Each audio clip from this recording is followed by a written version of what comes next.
হঠাৎ বাড়িতে যখন মেহমান চলে আসে অথবা মাঝে মধ্যে বিকালে বাচ্চাদের আমি এই নাস্তাটা তৈরি করে দিই আর সবাই কিন্তু এই নাস্তাটা অনেক পছন্দ করে খায়। আসসালামু আলাইকুম, কেমন আছেন সবাই? আজকে আপনাদের সাথে শেয়ার করব সেমাই দিয়ে অসম্ভব মজার একটা নাস্তার রেসিপি। আশা করি আপনাদেরও অনেক পছন্দ হবে। আর আজকের যদি রেসিপি ভালো লেগে থাকে তাহলে প্লিজ একটু শেয়ার করে দিবেন আর একটা লাইক দিয়ে পেজ ফলো করে পাশে থাকবেন। নাস্তাটা তৈরি করার জন্য এখানে আমি 1 প্যাকেট লাচ্ছা সেমাই নিয়ে নিচ্ছি। আর দেখতেই পাচ্ছেন আমি কিন্তু পুরোটা সেমাই নিয়েছি। আর এখন এর মধ্যে দিয়ে দেব 1/4 কাপ পরিমাণ গুঁড়ো দুধ। সেই সাথে দিয়ে দেব হচ্ছে একটা ডিম ভেঙে। গুঁড়ো দুধ চাইলে কিন্তু বাড়িয়ে কমিয়ে দেওয়া যায়। তার সাথে দিয়ে দিলাম আধা কাপ পরিমাণ নারকেল কুড়া। আর দিয়ে দেব 2 টেবিল চামচ পরিমাণ চিনি। আর চিনিটা কিন্তু আপনাদের নিজেদের টেস্ট বুঝে দিয়ে দেবেন, কে কেমন মিষ্টি খেতে পছন্দ করেন। সেই সাথে দিয়ে দেব এলাচ পাউডার সামান্য একটু। আমি হচ্ছে 2টা এলাচ শিলপাটায় একটুখানি গুঁড়ো করে তারপর দিয়ে দিলাম। আর এলাচটা দিলে কিন্তু এই যে ডিমের কোনো প্রকার কোনো গন্ধ থাকে না আর সুন্দর একটা ফ্লেভার আসে। তারপরে খুব ভালোভাবে এই মিশ্রণটা আমি মেখে নিব। তো এই পর্যায়ে যদি একটুখানি পানি লাগে তাহলে কিন্তু একটুখানি পানি অথবা লিকুইড দুধ কিন্তু দিয়ে তারপর খুব সুন্দর করে এটা মেখে নিতে হবে। আর দেখতেই পাচ্ছেন আমি কিন্তু একটা ওই যে আটার যে আমরা ডো করি না, ঠিক ওরকম করে একটা ডো তৈরি করে নিয়েছি। আজকের নাস্তাটা তৈরি করার জন্য এখানে কিন্তু আমি পিঠা বানানোর যে সাজগুলো পাওয়া যায় না সেটা নিয়েছি। আর এই সাজের মধ্যে কিন্তু আমি একটু ঘি ব্রাশ করে নিয়েছি। তারপরে একটুখানি সেই যে মিশ্রণটা দিয়ে একটু চাপ দিয়ে তারপরে হচ্ছে দেখতেই পাচ্ছেন কত সুন্দর একটা পিঠা তৈরি করা হয়ে গেল।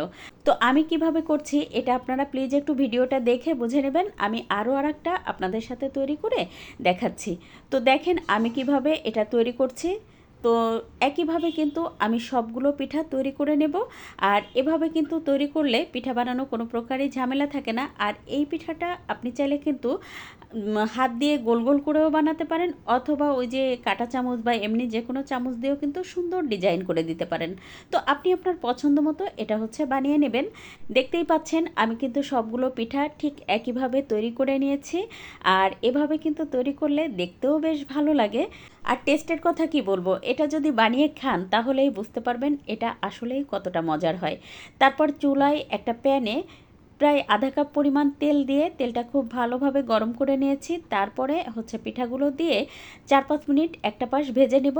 আর চুলার আঁচ কিন্তু এ পর্যায়ে লো করে রাখতে হবে। হ্যাঁ, আপনি যদি জোরে জাল দিয়ে পিঠাটা তৈরি করেন তাহলে কিন্তু এই পিঠাটা পুড়ে যাবে আর ভিতরটা কিন্তু হবে না, কাঁচা কাঁচা থেকে যাবে। আমার বাসায় মাঝে মধ্যেই আমি বিকালবেলা এই পিঠাটা বানাই। আমার পরিবারের সবাই খেয়ে অনেক বেশি পছন্দ করে।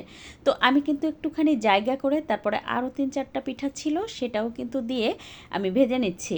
তো একটু সময় নিয়ে ভাজলে হয় কি পিঠাগুলো একদম ভিতর থেকে খুব সুন্দরভাবে হয়। আর আমার পিঠাগুলো কিন্তু ভাজা হয়ে গেছে। আমি অপর পাশে উল্টিয়ে কিন্তু আরও 4-5 মিনিট ভেজে নিয়েছি। আর আজকের পিঠাটা কিন্তু আমি একটুখানি কড়া করে ভেজে নিয়েছি, মানে একটু বেশি লাল লাল করে ভেজে নিয়েছি। যেহেতু আমি বিকালবেলা চায়ের সাথে মেহমানদেরকে এই পিঠাটা দেব তাই কিন্তু আমি লাল লাল করে একটু ভেজে নিয়েছি। আর যখন আমি এটা কোনো শিরা অথবা দুধের মধ্যে ভেজাই তখন কিন্তু এটা আমি একটুখানি হালকা কালার করে ভেজে নিই। এই যে দেখেন 2টা পিঠা আমার কিন্তু হালকা করে ভাজা আছে, বা অপর পাশ কিন্তু যেভাবে আমি হালকা করে ভেজে নিয়েছি ঠিক সেভাবে কিন্তু আমি ভেজে নিই। এতে করে হচ্ছে শিরার মধ্যে যখন দিই তখন পিঠাগুলো বেশ সাদা সাদা থাকে, দেখতে খুব সুন্দর দেখায়। তো অন্য আর একদিন আপনাদের সঙ্গে আমি সেই ভিডিওটা শেয়ার করব ইনশাল্লাহ। এই পিঠাটা কিভাবে মানে দুধে বা শিরায় ভিজালে এটা কতটা সুন্দর হয়। আর একটা পিঠা ভেঙে আপনাদের সঙ্গে আমি শেয়ার করছি। দেখতেই পাচ্ছেন ভিতরটা কিন্তু একদম কাঁচা নাই আর এত টেস্টি হয় পিঠাটা। আমার চাঁদের বুড়িতেও দেখেন খেয়ে বলতেছে মামুনি এটা অনেক মজার হয়েছে। নিশ্চয়ই ওকে দেখেই বুঝতে পারছেন ও কিভাবে এটা এনজয় করছে। আজ এ পর্যন্ত, কাল আবার নতুন কোনো ভিডিও নিয়ে দেখা হবে ইনশাল্লাহ।